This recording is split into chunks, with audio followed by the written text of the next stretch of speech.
Hello, and welcome to Mapping the College Audition, a podcast where we explore the landscape of the college theater world and try to demystify this daunting audition process.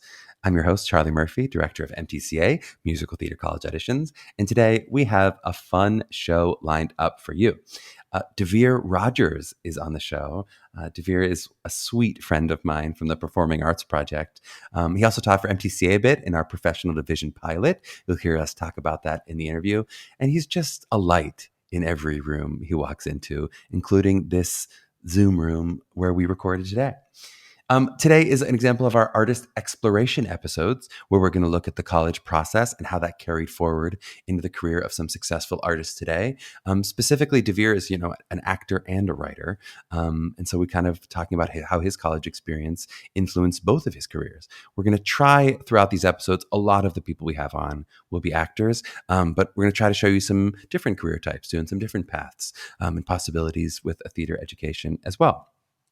Today with Devere, we talked about discovering who you are as an artist. We talked about him as a fashion icon with socks as wristbands. We talked about doing the thing.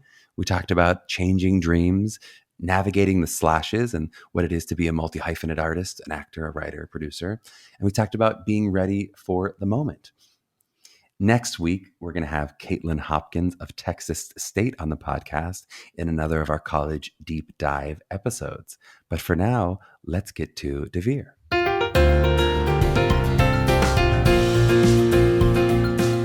Awesome. Well, I am here today with Devere Rogers.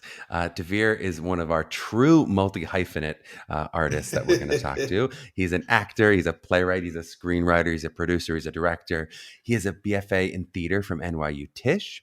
As an actor, he's been in lots of theater and TV and movies, including Robber Bridegroom at a Roundabout with Alex Timbers.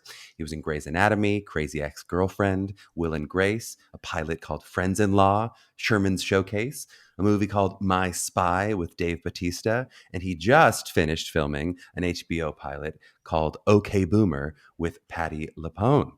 As a writer, Devere also has written a short film called Yin and Yang. He's written an off-Broadway workshop called Excuse Me, Ladies and Gentlemen, which I got to see at TPAP when we were there. It was very great. He's currently developing several film and TV projects with Fox 21 and FX, including 4 Low. Also, as a fun fact, Devere is in every commercial that you've ever seen in the world, including a recent Super Bowl commercial. And somehow every basketball game that I watch has Devere in a car just bopping along with a little hood ornament or whatever that commercial is. I cannot not see that every time. It makes me miss you every time I see it, too. Devere, how are you, man? Oh, I'm so good. I'm so happy to be here with you. It's, Yes. we always have that bond, you bring all the good things out of me. Oh, I hope so. Well, how do we do in the bio? Anything that we missed there? Oh I know no, it's a that's y'all covered all the bases. I was surprised. I was like, oh wow, I did do great. that. I did that too. Beautiful. Great. Well, Devere has so many hyphens. We're really going to start off as an actor as we sort of talk about the college journey with him. And then we're going to Mhm. transition into all the things that make him the special artist that he is. I'd love to maybe start off with, if you remember when you were like 17 years old and you're Mhm. looking at colleges. So you're thinking about, Mhm. I might want to go to a school for theater. I think back then it's specifically musical theater, right? Mhm. What was some of the things and the goals that you were looking for in a school as you were considering maybe this school, if you can remember all the way back then? So honestly, my goal was when I was thinking of schools and looking at schools, my goal was that I wanted to be in a city that I felt immersed in theater, that I felt Mm. immersed in uh, sort of like the culture of theater, working people doing it, people doing theater, specifically musical theater. And so, like, I at 16, 17, my first thought was always like, I want to go to New York City. When you're not from New York and you see Broadway and you love Broadway, it's like the first thing in my mind was like New York City. I'm going to put my name in lights. And so I was like, well, the highest sort of like honor is Broadway at that time. Again, at 17, was like Broadway is the be all end all. So if I'm going to Mhm. do Broadway, I have to be in the city. And again, it was very different because I had a lot of friends who we're looking at a lot of different schools and that were great schools. The training is great everywhere, but I'm just like, I just had to be in the city. Hmm. Do you remember how many schools you auditioned for? Oh, so it's Charlie. I know we've talked about this in the past, and I know Hmm. this isn't always the best thing to say, but I only auditioned for one school. And Unbelievable. I would say that it's, again, I don't tell, every time I get asked this question, I always say, I'm not saying do what I did. But again, for me, I was the type of person where I knew that I wanted to go to NYU. And that was the only school that I auditioned for. Because also at the time, too, like when I was auditioning, we had just like lost my dad. And so like we just didn't have the money to like travel to schools to do the thing Hmm. and like do all the application fees or whatever like that. So I had to be like, I'm going to NYU and I'm going to apply Hmm. for it. And we're going to go, me and my mom. We went to New York for like 3 days. I did my audition and I was just like, this is this is it. This is where I'm going, and it was truly, I tell people, it was a leap of faith. It's something that I do say is not the smartest thing to do, but for my situation and also where I was personally just in life and in like in mindset, I was very driven that NYU was it for me. I didn't even know about like the unifieds, and like I had Uh-huh. no idea that that was even a thing. If I would have known that, I probably would have done that, Right. just If to you'd sat just down with to say, MTCA, we would have been like, "That's a risky list, Devere. One school is a exactly. bit risky. It's It's a bit also one of the risky. most competitive schools, so great." Uh, I just know, I just know. taking it as And risks. but again, that's why I tell people, and I tell people my story, because I say everyone's story is different, everyone's path is different, everyone's journey is different. It's weird to think back on it because, especially when I talk about it, especially like with you, Charlie, I'm always Mhm. like, oh yeah, maybe I should have just maybe I should have had a backup, but I'll tell you though, we talk about sometimes that naivete is helpful. that It gets you through it. You naivete. didn't know that there was no I, parachute, so you I jumped had and you no landed. You idea. did it. Yeah. I had no idea. Let's talk a little bit about. So let's now phase you forward to NYU. Let's Hmm. say you're Yeah. you're thinking about those college years. I know that's such a Hmm. specific educational experience. Yeah. Going to that school. I'd love for you to sum it up in like a couple words. Like, what was it like for you? Tell me about what your NYU experience was. Um, so my NYU experience was a lot of things. I would say, to sum it up in a few words, it was everything that I thought it would be, but there were so many surprises on the way that sort of informed me as an artist and as a person that I wasn't prepared for. Like, Mm, I would say NYU, because it is NYU, and because like the name and the prestige and the people who come from that school, you sort of go in with an idea of what the experience is going to be. And I think that's with any school, especially coming in as you just graduated high school. I had this idea of what I thought school was, and it was the complete opposite, like, mm. and so I think NYU was definitely a learning. It was truly like a culture shock. And I truly like learned so much about myself. I learned so much about, art and how and my place in it, and also being confident in that. And I think NYU really fine tuned that for me. I'd love to talk maybe a little specifically because I know Devere's alluding to the fact that we've done this before. Devere did this wonderful interview for us for our alumni division. We did an alumni division pilot this winter, and he gave this great hour to them about writing and what it's like to discover your artistry. So it's poor Devere's. I'm going to make him repeat some answers. Not Um, at all. but I'd love to hear about that because I know that in college you had that experience where you go, I know I still want to be an actor, but I know there's this other voice coming up inside of me. I know I want to write and create and produce and do some other things. I'd love to hear a little Mhm. bit about kind of when that happened, how that happened, and maybe specifically if school or the environment helped you discover what that second voice was, how all that happens. Yeah, so I mean, just when you first of all, when you're at school, especially in art school, like you're going to be surrounded by so many artists and so many different people and who do so many different things. And NYU was a school that had, under the sort of umbrella of Tisch undergrad, there was like seven different studios. So Hmm. there was like Adler, there was Strasberg, there was classical, there was playwrights, which was like people who wanted to write and do tech. There was Cap 21, which is where I was at, which was musical theater. So you had all these people who were doing all these different things. And while there, you can't help but be immersed in every aspect of the craft. That is what, that is theater, that is acting, that is writing, that is everything. So for me, I started to hang around a lot of friends and be around a lot of people who were not only actors, but were also like directing, and they were also writing, and they were also, doing the things, because NYU, they have you, when you're undergrad, they have you freshman year do like tech, they have you Mm-hmm. do writing, they have you learn the light board, they have you do all the things so you can just sort of be immersed in it.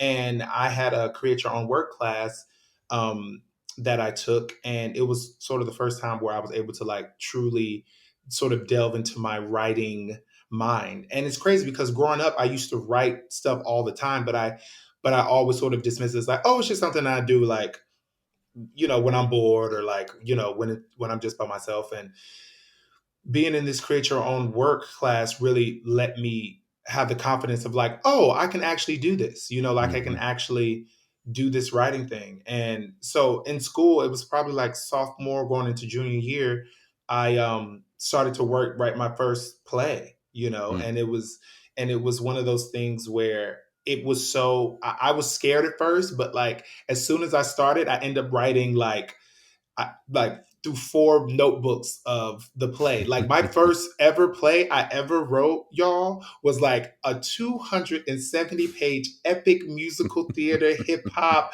spoken word, singing. Like it was very Hamilton before Hamilton was a thing. Like it was a whole moment. Wait, are you And saying on this podcast you wrote Hamilton? That I mean, Lynn owes I you quasi royalties? saying that Lynn was in the room. Just I don't want to say that out Oh loud, but it's no! fine. No, I'm just playing. Here, right here. I'm just Ah. playing. I'm just playing. I'm just playing. But he got the idea from you, Yeah, exactly. exactly. Yeah, Yeah, but sure. but for me, it was that thing where it was like it opened up Pandora's box in me as just an artist, because it Mm-hmm. was like, oh wow, I've been practicing and wanting to do this acting thing for so long, and sort of like putting this writing thing to the side, and it's like, oh, I can do both. And then to have Mm. teachers and peers and friends be like, yeah, you can totally do both, like you can do it, and so I really started to lean into the actor writer realm. And I started off as a playwright, and then after that I started transitioning more into film and TV, which is Mm-hmm. a whole other beast in itself. And if I remember correctly, that 270-page opus then turned into your first feature film. Is that true? That Yeah. eventually it Hmm. in a different form, maybe not in Yeah, it 270 did. page form Yeah, anymore. it ended up turning into a feature film because at school at NYU, we actually did a reading of it. The reading was like 3 hours and 45 minutes, but everyone That's not a stayed, and they reading, were Devere. like, That's a sit-in. "I If know it's three that's it. hours That's and I know it's a 45 sit-in." minutes. It was epic to say the least, and they had like 2 intermissions, and literally everyone afterward was like, this was so great. It's too long. And also, it needs to be a movie. And I was like, copy that, copy that. Got it, got Hmm. it, got it. So I like, so it was also the first time that I like was sort of like, well, how do I make it into a movie? And I sort Hmm. of did my own research and read a lot of books and read a lot of scripts, and that's what I tell people is just like, you don't like. It's great if you go to school for like the thing, but you can also learn on your own, because I'm a self taught writer. Hmm. Like I didn't go to school for writing, but I. If it's something that you're passionate about, it's something that you love, read the books, read the scripts, immerse yourself in it, because that's how you become good. You become good by practice and by doing it. Like, and that's sort of how I was in school, where I was like, I want to do the thing, because I feel like sometimes, especially theater training, they get so caught up in the training that they sort of like discourage students from doing the thing. And for me, I Uh-huh. was always like, no, I want to do the thing. Like Hmm. that's how for me, that's how I learn. Like I'm that type of learner. Like I'm an on set, on site, you know, type of person, where that's how I'm going to pick up my best work, and also the best lessons that I learned is from doing the thing, not talking about doing the It's so true. And I thing. think, especially in theater school, there's can be such a thing of like, who are the people who will let me do the thing? How do I get to the rooms where they'll let me do the thing? And you sort of spend Right. all your time thinking about, how do I allow someone to let me make my art, as opposed to being like, Yeah, you can go do it. It's exactly. doable. You don't need someone Exactly. to tell you it's okay. Exactly. We're getting way off track because we have to play our game. We have to play our college flashback round game here. This is the Oh, exciting part of the episode where we get it's a game show element. come on, game show. You can try to get 12 answers in 60 seconds. Oh, If you 12. leave Okay. 12 is the winning amount that we're trying Okay. to get. These are all about your college experience. Oh, Devere God. from 18 to 22, your Oh, college experience. God. There's 60 seconds on the clock. Are you ready to play Devere? Okay, let's play. I'm ready. Favorite show you did in school? The Wild Party. Class you never used again in your life? Theater history. Worst fashion choice? Socks as wristbands. Weirdest acting exercise you can remember? Rolling on the floor. Ever possess a fake ID? Yes. Ever slept through a class? Yes. Farthest character from your age range? Seth Holly and Joe Turner's Come and Gone by August Wilson. Worst audition you ever did in college? For The Color Purple, the musical. Nickname most likely to be called in college? The loudest in the hallway. What's the part you want to go back and play again? Cole House Walker Jr. in Ragtime. Class that you wish you paid more attention in? Oh, Oh! time. Oh, we'll never get to know. Now, my musical theater heads up there, I can hear them. I hear them out there in the future asking which Wild Party. That's the kind of thing they want to know. Oh, I know. The Lacusa.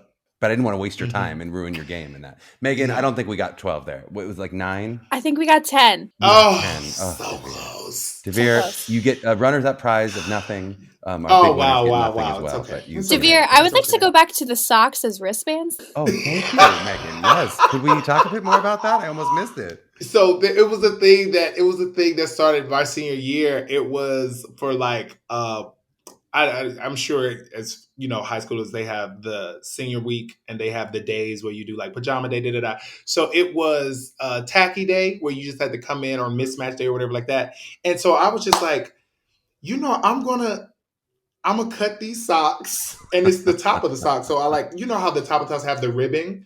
So I like cut the sock and like put it on my hand like a wristband, and just like rocked it as a wristband. And I carried into freshman year, and people would be like, "That is so weird." But then there were a few people who started to do it.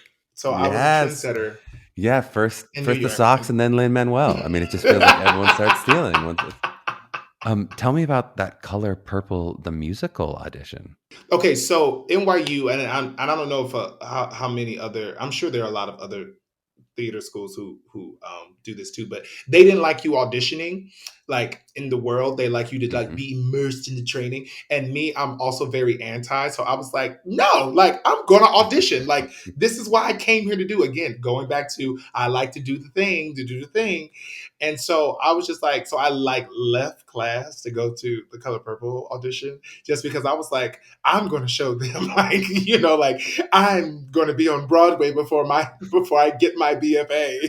And so I went to this like ECC where we had to do, it was like 16 bars and you had to do like R&B or like gospel song. And I tried to do Stevie Wonder because a friend of mine who was in the show was just like, they love to, like, if you're a tenor, they really want to hear your tenor. And so I went in there. I don't know who I thought I was. I didn't warm up. I just was like, I'm going to go in there and I'm just going to like, sing with passion. Oh yeah. It was so bad. And the music director just looked at me and was just like, how old are you? And I was like, 19. And she was like, thank you so much for coming in. Thank you. And I was like, thank you. It was so bad. But follow rules in school, everyone. Follow rules in school. I just was I was just very anti, just because what I didn't want was to graduate and not know how to audition. Because there are a lot of theater schools, which I think it needs to change. And I want to be an advocate of this. I want to say this on this podcast. Y'all need to prepare people for the real world. And I think a lot of theater schools and training don't do that. Really let people know how to, it's great to know the training and know how to get into the characters and the craft and all that. But you also have to know how to book the job. And so for me, I realized that NYU wasn't big on that. So I was like, well, since I'm here, might as well get my Roll out of bed, practice. unwarmed up. Said. See if I can hit these notes. Let's see what I can happens. hit these notes and see what happens. I'm going to shout out someone else, another one of our TPAP friends who is a voice teacher. And she has told me in the past, and she just says this to people, and I'm sure it's true for real people, but she says you can hit your highest notes first thing in the morning. Like there's you can skrelt and hit your lowest notes, but like whatever the whistle tones are only available to you the first thing in the morning. And I have never found that to be the case. Anytime I've tried, I get no sound. I get no sound. It's literally just air. Are you? Yeah. And every time I go, Zito? No. I'm sure it's right. I'm sure it's true for people who know how to sing. I'm just not one of those people, so it's fine. Okay. Let's talk a little bit. Let's maybe switch to, you've now graduated from NYU. So you're 22, 23, you're feeling good. Yeah. Let's talk a bit about navigating that time. And I know specifically you had we can even get into the journey of what it was like in NYC and then what the LA situation was like as you moved into LA. But maybe let's start with right out of school, what that felt like for you.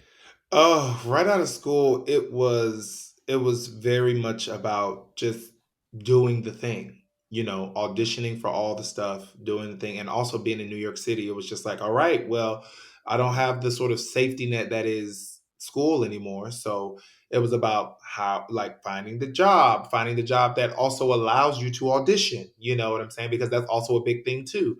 And finding the right job for me, because waiting tables that's not in my ministry. Like I did it for 2 hours and someone gave me attitude and I was like, oh yeah, this isn't, no. I can't do this. So I had to find a job that fit me, but also was flexible. And I think that for me was the biggest thing coming out of school was like, okay, how do I do the thing?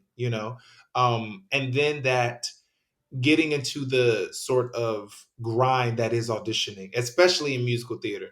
For theater, period, musical theater or plays, it's like there is a grind. There is a signing up for EPAs, ECCs, waiting at the equity building, waiting. And especially if you're non-EC too, oh my God, don't even get me started. Like I was blessed enough to have my equity card, fairly early. So it was easier for me than some of my friends. But that non-EC grind, waking up at 4 a.m. to get there, get on the list, and the list is unofficial. So the monitor doesn't, it doesn't validate the list because it's, it's just, it was one of those things where I tell people, once you graduate, just that first year after graduation, when you're doing the thing and auditioning, is going to let you know if you really want to do this or not, because it is a tough road, and rare are the stories of coming straight out of school and, going to your first auditioning and being a Broadway starlet.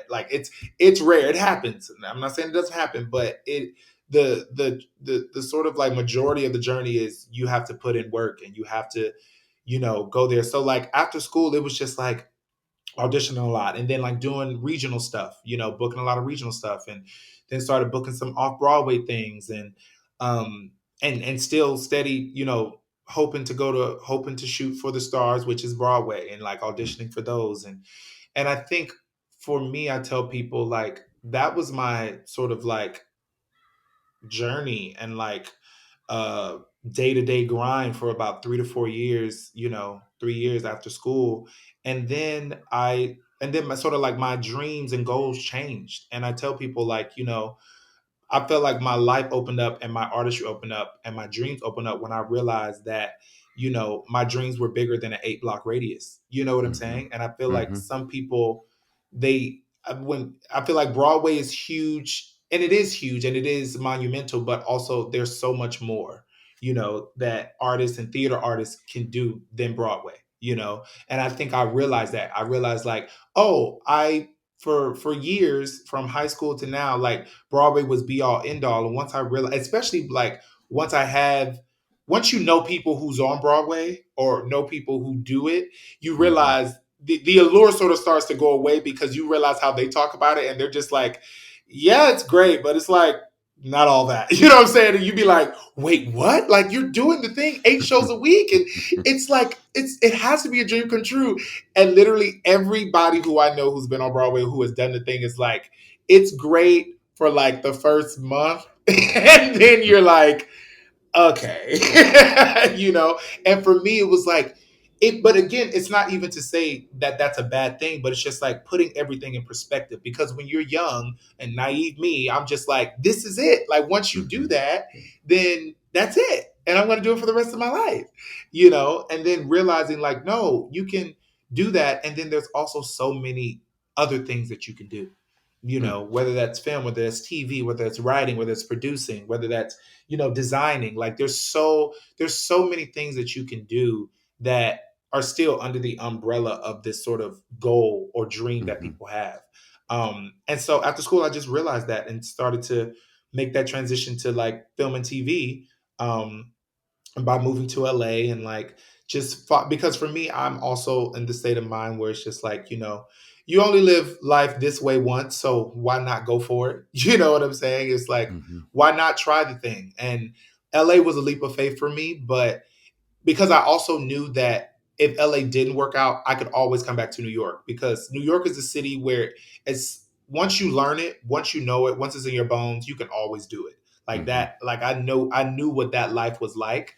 And so I tell people, because I have a lot of people who ask me, you know, like New York or LA, New York or LA, New York or LA. And I'm like, it really depends on what you want to do.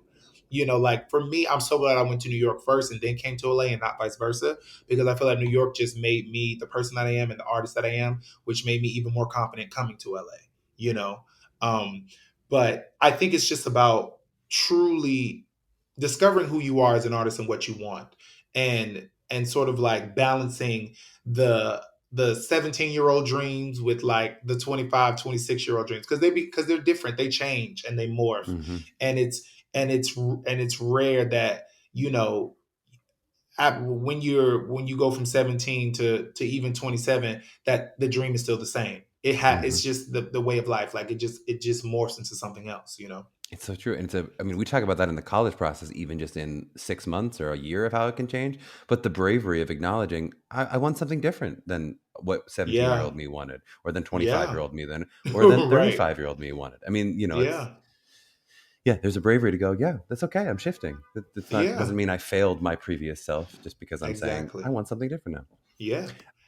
Not to keep getting deep and dark, but I would love to go and flash forward to maybe one of those low points in LA, which I Hmm. think a lot of people, especially people who are writers, are going to Yeah. have, where you've Yeah. moved to LA, you feel like you've made this huge mistake, I'm sure, because all the work you're Yeah. booking in theater in New York is gone, right? Yep. And now you're writing and you're figuring it out. And I guess I'd Hmm. love to hear a little bit about like in those moments, how did you stay motivated? Because you did, obviously, you stayed motivated enough to write and to Yeah. make it through those troughs to now this real moments of real success. How did that happen? Yeah. What did you do? How did you keep yourself inspired in those difficult dark moments? Oh, yeah. I mean, coming to LA, it definitely was. I had to start over because all of my work and even all of my reps and stuff were New York based. So it was like it was like I truly had to start from scratch, and it feels like that, you know. So when I first moved, that first year or two was just like really building yourself from the ground up and like getting in the right rooms. And so for me, the thing that kept me motivated, that kept me sort of sane, was the work, was diving into the writing, was, you know, also being surrounded by, you know, people who inspire you, people who pour into you. Because I think having a great tribe is also a thing that I think gets people through the low times Mm, and keeps people motivated. But it was like, you know, in during those times when it's not busy, when you're not like having meetings, or when you're not auditioning, or when you're, you know, when the phone isn't ringing, it's like that's when I feel, and that's sort of what I did, was like I really leaned into working on my craft, working and getting better, so that when those calls start happening, when those auditions start happening, you're ready. You know, it's not like you've just been sitting here. You've been hmm. sitting here, but you've been doing work, so that when the opportunity comes, you're prepared. You know, opportunity means preparation equals success, you know.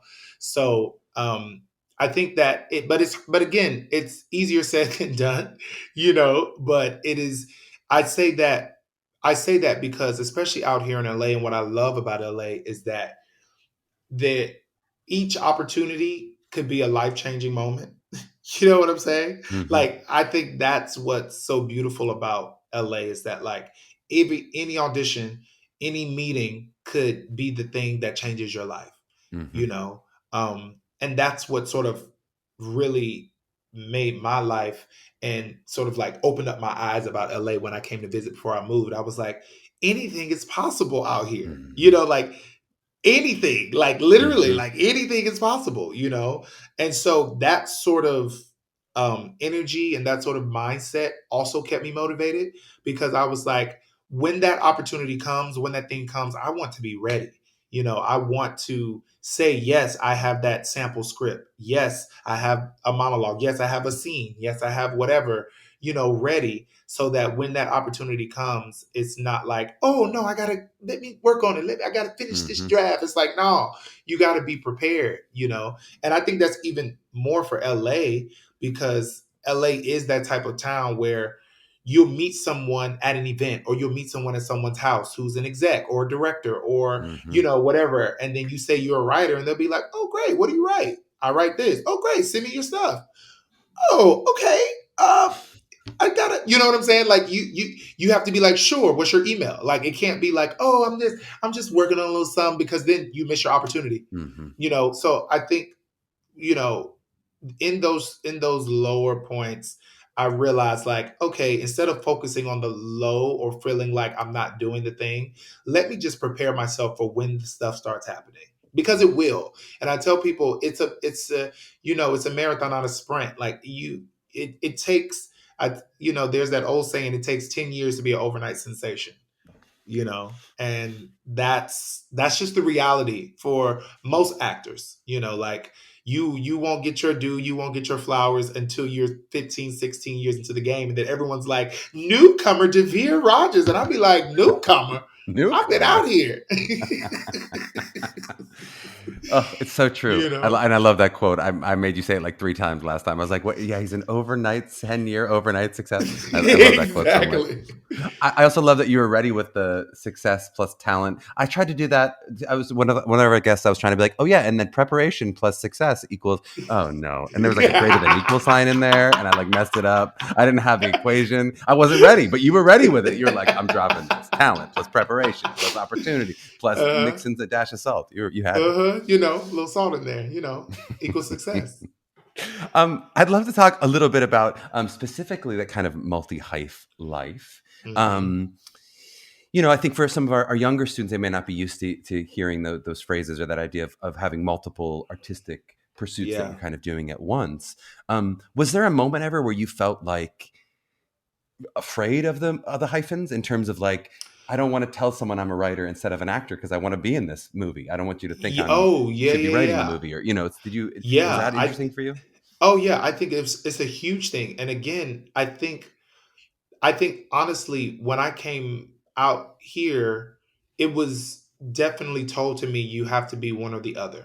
Hmm. Like it's like either you're an actor or you're a writer, or like either you're a writer or you're a director, or like either, you know what I'm saying? Like you couldn't be a writer Hmm. director, like you couldn't be an actor writer. Like you had to like choose. And again, as I said earlier, I'm very anti, and I was like, no, I'm not choosing. Like I can do both. But I think also too, what makes it easier for multi hyphen is now is because you've seen it in so many people. You've seen it in like the Donald Glovers, the Issa Raes, the Rami, Aziz Ansari. Like you see these sort of hyphenates that are doing the thing. They're acting in the thing. They're writing the thing. They're producing the thing. They're directing the thing. And so it seems more, feasible, more possible. Whereas in like 10 and even 15 years ago, people really tried to make you feel like you had to choose, Hmm. you know? And so I think for me, when you are uh a hyphenate, I think it's actually now, especially in today's day and age, and especially after the pandemic and everything, like it's people's superpower. It's your superpower if you can do more than one thing. And honestly, a lot of people, especially in Hollywood, are expecting you to do more than one thing. Hmm. Especially if you're like having general meetings or having things, you know what I'm saying? Like if you're meeting casting directors as an actor, they're going to ask you, so do you do anything else? Do you write, like, because there are actors who also are in writers rooms for the show that they're acting in, you know what I'm Hmm. saying? So it's like they want to make sure that you're as well rounded as possible, because there are also people out there who are just like, that's not my ministry, I don't write, I just act, and there's nothing wrong with that. But if you have an inkling, or have a feeling like there's a story that you want to tell, or there's a character that's in you, I'm always like, just do it. Mm-hmm. You know, like you never know what that will lead to, because it really can change your life. Your one, inkling of a thought, and you just write one little scene, can turn into the next hit show. Right. And then someone else steals it and it's Hamilton. I mean, that's And what it can exactly, happen. exactly, Lynn. It I'm really coming for you, Lynn. So I'm just saying. I'd love to ask about, because I'm always curious with people who, especially people who are active writers and active actors in the way that you really are actively doing both. When you're creating something, are you thinking about parts that you're going to play in it? And like, are you writing, I'd be really good in this role? Like, are you writing for yourself, or are you writing it and then letting yourself in it? You know what's so I tell people that I feel like I'm sometimes the anomaly, because a lot of, at least actor writers I know, write for themselves, and I'm the opposite. Like, I don't like to write for myself. I just want to make sure that I always just tell the most authentic story possible. And if somebody does it better than me, I want that person to do it.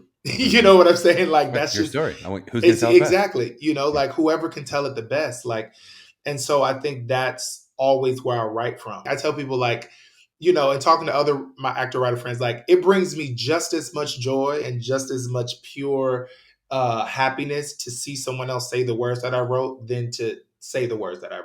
Or Mm. to be in the thing. Like, to just know that, like, it's getting out into the world with these great actors. It's a script that I wrote, it's a script that's good. Like, for me, that is just as powerful and just as meaningful than to be doing it myself. So mostly everything that I write, I don't put myself in, except there. I'm working on this show with FX. I'm in that because I'm co-wrote it with my best friend Trace Lissette, and she basically said she wouldn't do it without me. So I was like, well, I guess I'll be in it. Fine. I'll Yeah. star in a TV show if you Fine, I'll make star in a me. TV Oh. show. It's fine.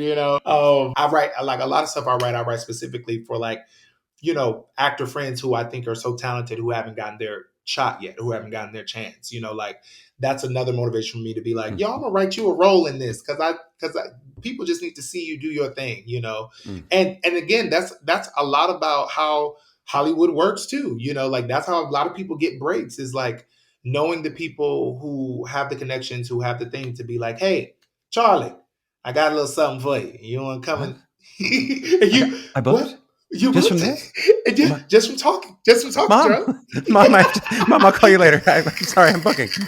I have a booking. I want to talk a little bit about that moment of when real success, or real financial success, or real potentially this thing is going to be a movie or going to be a TV show in a real Yeah. large scale Hollywood way. How Mhm. does that affect the creative process for you? So have you ever found yourself going, well, I was going to tell this story, but now I think this is going to hit this thing, and so now it's Oh, how does the so money influence it all, I guess? that is a great question. So the money, I think, well, first of all, the money's always great. It's always good when when you got a little cushion. It's always good. But Hmm. honestly, I would say the bigger the project, what I've realized, even working with networks and things like that, it's honestly uh, more, it becomes more chefs in the kitchen, so it becomes more than just like, I wrote this great thing that I love and my friends are going to shoot, to like, no, this episode costs $2.5 million, and there's 12 people who want to make sure that this $2.5 million is being used right, and is going to Hmm. get them 10 times that, so it becomes a thing where, you know the true the true art of compromise and collaboration comes into Hmm. play when you have big money involved, because you're not the one paying for it. There's someone else paying for it. Whereas, in, like, if you wrote your own short or wrote your own thing that you're doing yourself, then you can do whatever the hell you want to do. But when you have to meet certain quotas and be aligned with certain people's interests and also Hmm. certain people's brands, because every network has their own brand, Hmm. it becomes a thing of like, okay, so how do I tell this story that's authentic to me, that's real to me, in the way that this network or studio or financier feels comfortable, that works for their brand. Like, it becomes more about, like, the compromise of it all than I mean, the story, of course, is still very important, but it's just like, how do I tell this story in through this lens now? Yes. You And know, is it sanitizing it? Is it taking the risks out? Like, I where do you feel like mean, the influence of, like, what are you resisting as you feel, those 12 voices I in the room? think honestly, sometimes it can be sanitizing, and sometimes because when you get to a certain level, whether that's network, whether that's a feature film, like that's in movie theaters, whatever like that, you ultimately those people want to reach as many people as possible, right? Hmm. So it's like you can't just write for a specific audience. You have to, even if it's a specific story, people all over the world have to connect with the specificity of your story. And so I think that's where it comes into of like you have to start changing your mindset. Like I have this very specific story, but because we want, the people in South Dakota and the people in Istanbul to love it, how can I write it in a way that they can identify with the story and the characters as people in their own lives? So for me, is what I've come across, especially, being an artist of color, it's like you want to be true to who you are and your experience, but also you want people to understand and also see you and your experience in their lives as well. So it's just like finding the balance. When you get to that level, you really do have to find the balance. And that's with any show. That's with any, whether that's TV, whether it's film, whether it's Broadway, whether it's whatever, you want to reach as many people as possible. And I think that's when big money comes in, that's what you're sort of like juggling. Makes a lot of sense. You've segued us perfectly to. I'd love to talk a little bit about how the industry is changing in this year of 2021, especially after Hmm. a crazy pandemic year, and then also a year of real demand for kind of racial equity Yeah. in the business. How have you felt the LA producing world reacting differently in 2020, and especially maybe for our young students of color who might be listening? Is there anything they can glean from how the world hopefully will look different or has looked different in your experience? Yeah, I would say the beautiful thing is that Hollywood, especially in LA, can no longer say that they didn't know they had a problem. Hmm. Like they can't hide behind the, well, we didn't know. No, everyone knows now, and I think because everyone knows now that they are trying to be better. We still have a long way to go, let's be very clear. Hmm. But people are trying to be better of like listening to and honoring and putting money behind other people's experiences, and so we're not just seeing, cis hetero, white men and women, do every situation under the sun, and watch, people of color or queer people do the same thing in everything. Like now we're in a space where I think people, and especially with this young generation and the TikTok era, like people want to see themselves on TV or in movies. Like Hmm. people want to see people that look like them that they can identify with. And I think that Hollywood and these studios are becoming hip to that. So it's like for the young students of color, the young, queer students, it's like this is y'all's time to really shine, because people are right, and also people are writing for us, people are writing for them, and stories are being greenlit, things are being made now that wasn't being made not even 10 years ago, not even 5 years ago. Some of Hmm. these stories weren't being greenlit and made. So it's like now is the time to really do the thing. And that's what, and also to sort of talk about the hyphenate thing. If you have a story that you want to tell, now is the time to write it, because now it's even more likely for you to sell it, it's even more likely for it to get made, because people again want to see themselves, and Hollywood is yearning for different experiences and yearning for different content now.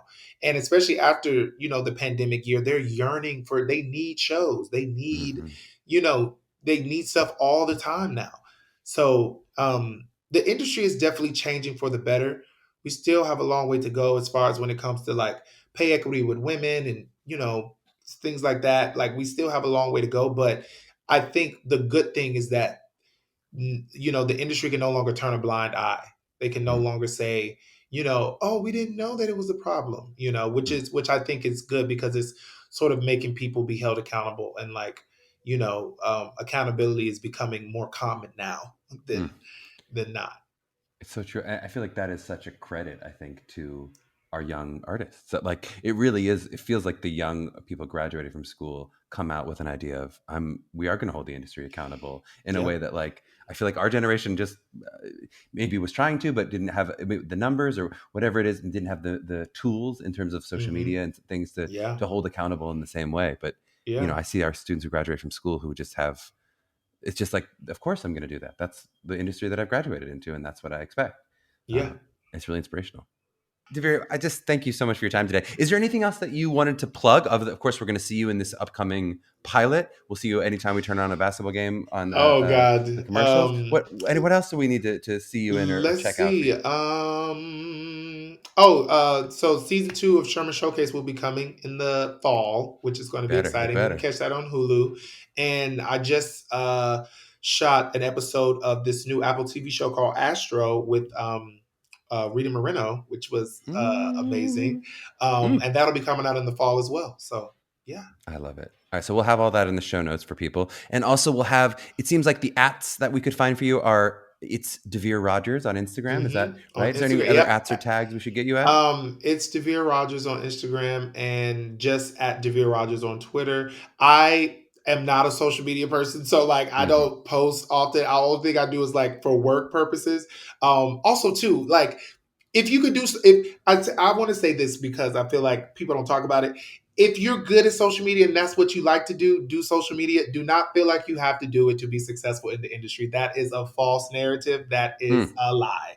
So just had to say that because I feel like a lot of people say different things about it. But as someone who doesn't do social media, I'm very blessed and doing very well without it. So Heck yes. Yes. All right. We'll still tag him, even though he won't. Yeah, still tag me. Still I mean, add it's him great. and Yeah. smiley Still face at at him, and do all the those things. But I just wanted to say that out loud. 100%, because it's a crazy part of this business for sure. Yeah. Devere, thank you so much for the time today. It was so awesome seeing you, man. Oh, so great seeing you. Thank you for having me.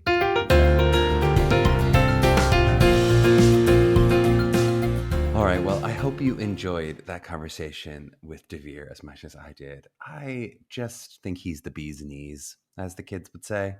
The kids are always saying about bees and knees. I just want to take a second and do a little bit of a deep dive into this conversation we're having about changing dreams. Or if you're putting that in Charlie's specific language, it might be about how your artistic mission statement is changing. Certainly in the college process, we'll talk about it that way. But also, I think just as an artist in life of what you want to do, this is the thing that makes me tick. This is the thing that sort of keeps me working. You heard me say in the episode about kind of the bravery of letting your dreams change. And I think sometimes that can sound a little odd to people, especially young people, in terms of why would that be brave? I think it can be really hard, especially in your young 20s, late 20s, maybe even early 30s, that you're going to feel like you're a failure somehow if you're not living up to the dreams of your previous self. Like you're giving up something because now I might want this and I might not be as focused on this other thing, specifically often a career in acting. Or Devere brought up that idea of Broadway and the 8-block radius of what that is. And to potentially be giving that up feels like a failure to your previous self. I think that's really natural that it feels that way, but I do think it's worth investigating and questioning that impulse in terms of why would you rigidly hold on to a past version of yourself that's no longer relevant to who you are now? In the college audition world, often this switch is like a discipline switch. So maybe it's I was going to do musical theater and I'm going to do acting, or I'm going to do vocal performance or dance. Maybe that kind of switch. But sometimes it's also a student who thought I want to go to this really competitive BFA environment, and then now I'm realizing I actually do have other interests, and maybe I'm not ready for that conservatory style feel, for instance. As we graduate, I think that conversation often becomes about some of the things Devere and I were talking about today. So some of those other slashes that you might take on, whether it's a side job or another potential actual career. So, for some people, it's if I start teaching, am I more of a teacher than I am an actor? Or if I wanted to start a baking business, does that now are people going to think I'm a baker? I'm not an actor anymore. What if I try to be a graphic designer? What if I try these other things? Will that pull away from the capital A actor that I've tried to lead with? And that certainly is also true about, whether you get into casting, whether you want to be an agent or a manager or a writer or a director. Some of those things more fluidly go together than other things, but all of them can be really scary because you feel like, does it mean I'll never act again? And I think Devere is such a beautiful example. I mean, it's lucky in his case that he's both a really successful writer and a really successful actor in and of themselves and together. But I think even in a moment where that might not happen, where you are saying, I might let this thing shift from how it was before, I think it's just worth investigating and asking yourself, what is that voice that I'm listening to that's really afraid or that would be disappointed in myself because I'm making that shift? If your heart right now is telling you, I want this thing, why not leap at it? And it's worth just checking in. Is that just old baggage that's holding me back versus a potential exciting new opportunity that I could go find? Well, if you enjoyed this episode and you want to hear more, please hit that subscribe button. We'd also appreciate it if you were to rate and review us where you found us. We love a 5-star rating if you can find it in your heart to give it to us. You can also reach out to us with questions for the pod at mailbag@mappingthecollegeaudition.com, and we'll try to answer a few of them on the show each week. If you're interested in working with MTCA for help with your individual preparation for your college audition journey, please check us out at mtcollegeauditions.com. To my young artists out there mapping their journey, do not forget to do the thing. I'll see you soon.